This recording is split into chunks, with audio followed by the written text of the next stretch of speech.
Gotomo. Resi Gotomo atau biasa disebut Resi Wigutomo dalam pewayangan gaya Jawa Timuran adalah seorang Brahmana di pertapan Grastino.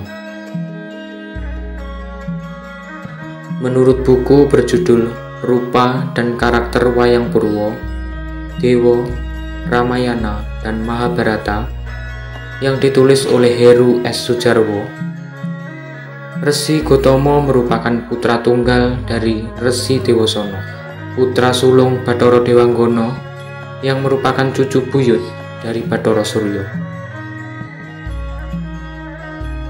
Resi Gotomo merupakan saudara sepupu Prabu Hirya, Raja Negara Maispati, dan Prabu Arjuna Sosrobahu, serta sepupu dari Resi Wisanggeni dari pertapaan Ardisekar.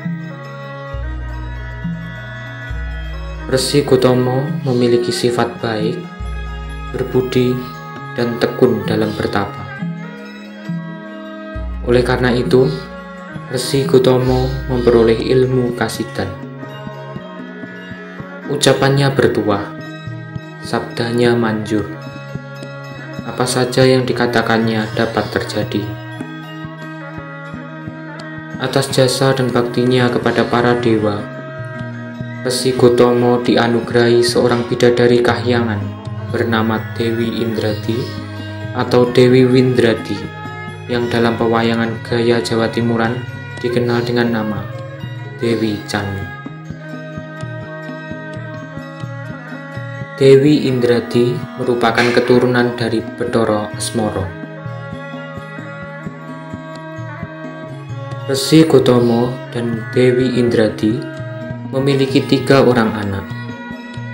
1 anak perempuan yang bernama Dewi Anjani dan 2 anak laki-laki bernama Raden Guwarso dan Raden Guwarsi.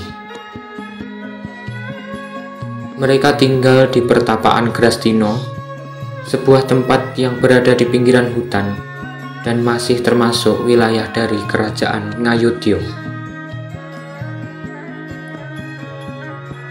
Setelah sekian lama menikah, Resi Gotomo masih tekun bertapa. Banyak waktunya yang tersita hanya untuk bertapa. Bahkan ia lupa akan kewajibannya sebagai seorang suami dan sebagai seorang ayah. Hal ini membuat Dewi Windradi merasa kesepian dan kemudian menyeleweng dengan Bathara Surya.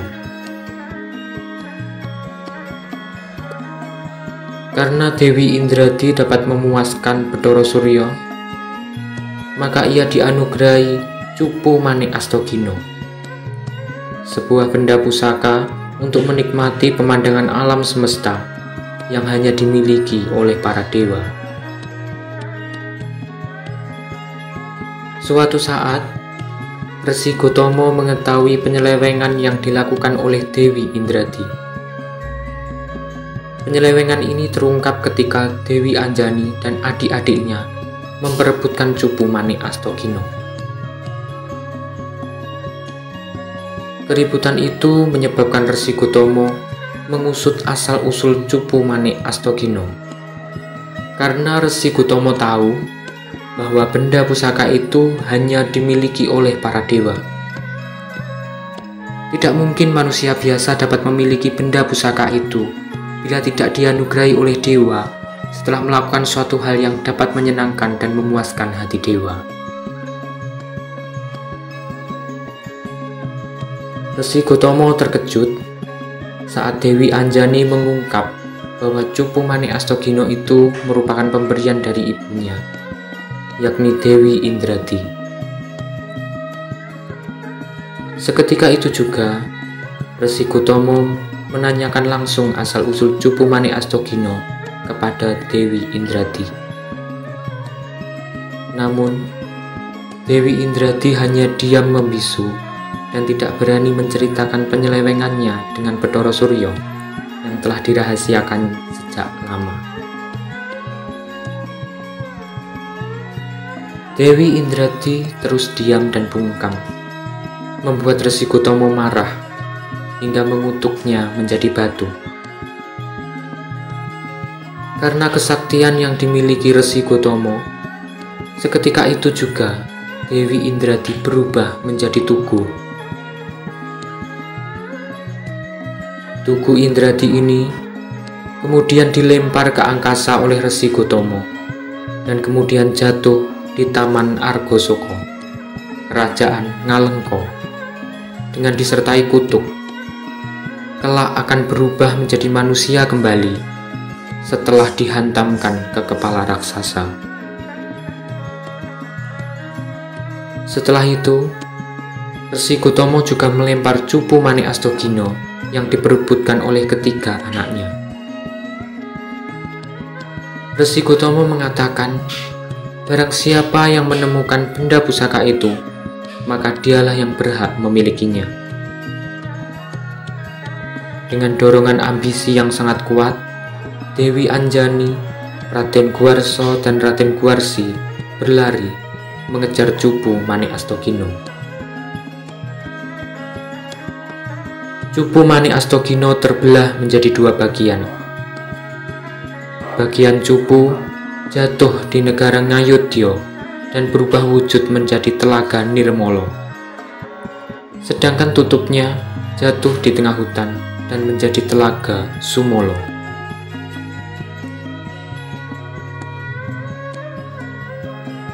Raden Guarso dan Raden Guarsi segera terjun ke dalam telaga Sumala. Sedangkan Dewi Anjani yang tidak bisa berenang hanya duduk di pinggir telaga dan membasuh mukanya dengan air telaga Nirmala. Setelah keluar dari telaga, Raden Guarso dan Raden Guarsi tidak mengenal satu sama lain, karena wujud mereka berdua telah berubah menjadi kera. Hal semacam itu juga terjadi pada Dewi Anjani. Yang menjadi pembedanya hanya bagian muka, tangan, dan kaki Dewi Anjani yang berubah menjadi kera. Dewi Anjani, Raden Guarso, dan Raden Guarsi kembali ke pertapaan Grastino untuk bertemu dengan Resi Gotomo. Mereka menyampaikan penyesalan dan memohon maaf kepada Resi Gotomo. Mereka juga meminta agar Resi Gotomo merawat dan mengobati mereka. Namun, yang terjadi memanglah suratan yang maha kuasa, sehingga Resi Gotomo tidak dapat berbuat apa-apa. Untuk menebus kesalahan dan dapat kembali menjadi manusia, Resi Gotomo menganjurkan ketiga anaknya untuk bertapa.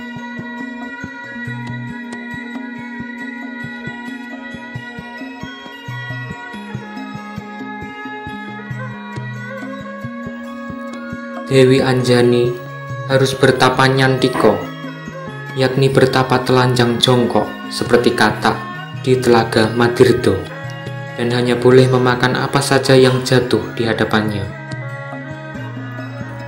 Sedangkan Raden Guarso dan Raden Guarsi harus bertapa di hutan Sunyo Pringgo.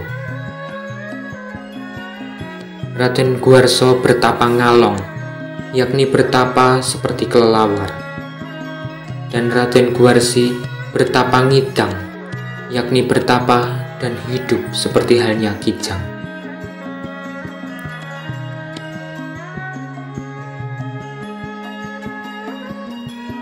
Mulai saat itu, Raden Guarso beralih nama menjadi Subali, dan Raden Guarsi beralih nama menjadi Sugriwo.